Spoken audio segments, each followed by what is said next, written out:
Nous avons vu qu'il y a un grand nombre de jeunes filles analphabètes, un très grand nombre. Souvent, dans nos coutumes, les parents privilégient les garçons.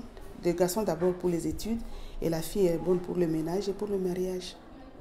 Voilà. Nous essayons d'encadrer ces jeunes filles qui n'ont pas assez de moyens.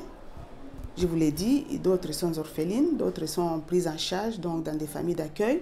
Elles viennent de l'intérieur pour aider un peu dans ces familles-là. Mais là, les problèmes se posent parce que ces gens-là partent au travail et restent là à faire la bonne avec les enfants. Et les enfants peuvent parler un peu français, mais elles ne savent pas. Ça, c'est un handicap. Je pense que c'est la raison même qu'on nous envoie ces filles. Apprenez-la un peu à écrire, à parler un peu français. Comme ça, il pourra aussi converser avec nos enfants.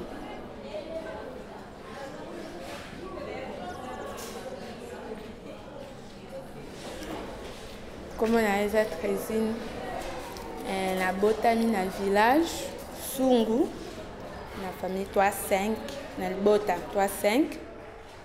Donc, à la chasse à la tante Nabiso, il faut baser le moine, ou ya kovanda na osunga a salisali. Ayozwa ngai na ye. Quand on a eu en 2005, ndaku ngamu na salaka kolamba konika basani sandaku koteka pe fufu libanda kosomba to ngamu na salaka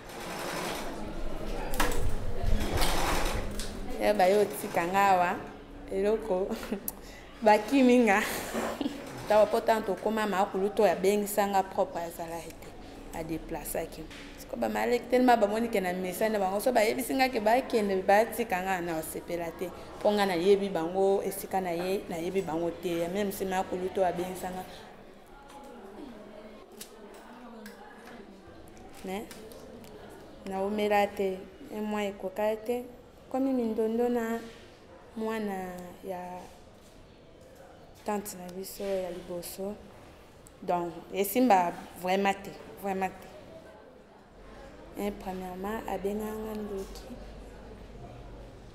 bon ya mibale donc ezala to vraiment oh lelo une semaine bien mais une semaine ko bana donc il faut bobema na kabo boloba donc et ça la bien te ya makambo belé ko expliquer nous sauter mais bon il est vraiment na isimba kate isimba te donc quoi ba monique bazwa kanga on a sala donc il faut na sala c'est normal mais ngaten ma pena mesana na o sala so na monika il faut na sala bango même si ba sali to do ya na bango etali bango te ya problème na bango te donc ba si mais ba kipate bona éviter c'est là bango moko ba bulani ba kanisani.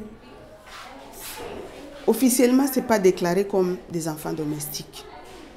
Mais elles sont là le matin, vous pouvez entrer. Vous remarquerez qu'il y a 2 ou 3, 4 qui dorment. Pourquoi tu dors à cette heure-ci? On est très tôt. Madame, j'ai trop travaillé. Je dors très tard et je me réveille très tôt.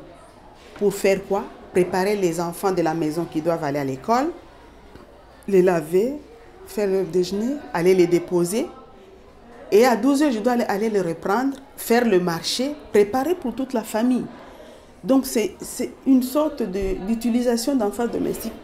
On a accueilli cette fille comme un membre de famille, mais au fait, elle fait office de domestique. Ça n'a pas été dit clairement, nous le découvrons. Mais si vous demandez à la fille, est-ce que je peux appeler les responsables pour en parler, pour qu'on vous donne un espace à cet temps, dit, madame, ne m'en parlez pas, sinon on va me chasser. Donc ce n'est pas dit ouvertement. Mais nous avons découvert qu'il y a plusieurs filles qui font ce travail-là. Mais ceux qui ont des domestiques officiellement, si vous allez poser, ils ne voudront pas que le domestique s'exprime parce qu'il va parler des salaires, des réglementations, de temps de congé, tout ça, ça n'y est pas. Ça n'y est pas.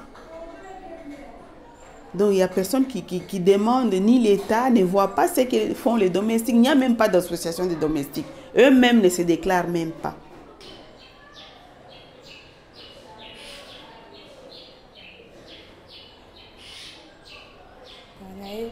Tout le monde quand il a quelque chose à maman et vous donc quoi na grande sœur wana toyokana te ayebisi mama seke ngambo nazwaki yango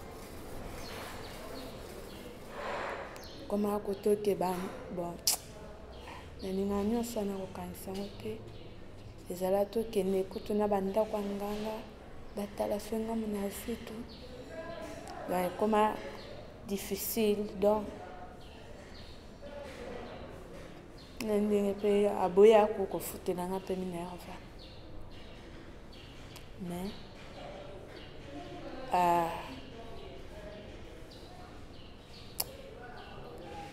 lokwa nayebaki nazwi yango te na bando osengaka nzambe atushe motema na ye azongisangaka na classe mpo na vie na ngai eloko na bando olinga neti classe ezala te sikotanga ye topenga na classe ezala pasi mpo na ngai ka yango wana akokosilisa te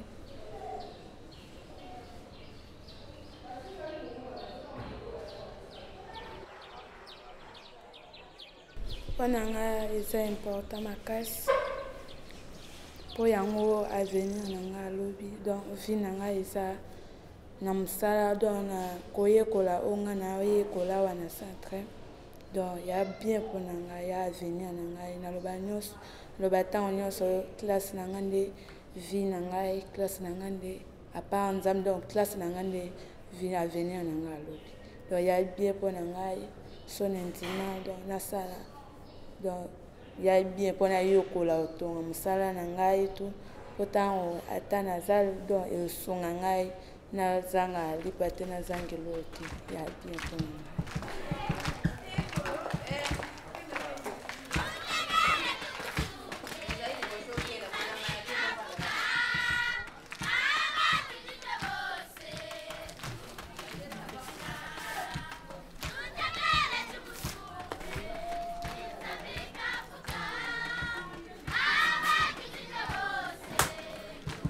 na mwasi un jour na quitté na bando bande éternellement peut-être pas bango na longo na okende na bal donc na okende na okite ndao na bango même si na bal te mais un jour na lokana de ndo na sala mosala moko même si lelo te na facilité pour ani pour na yebi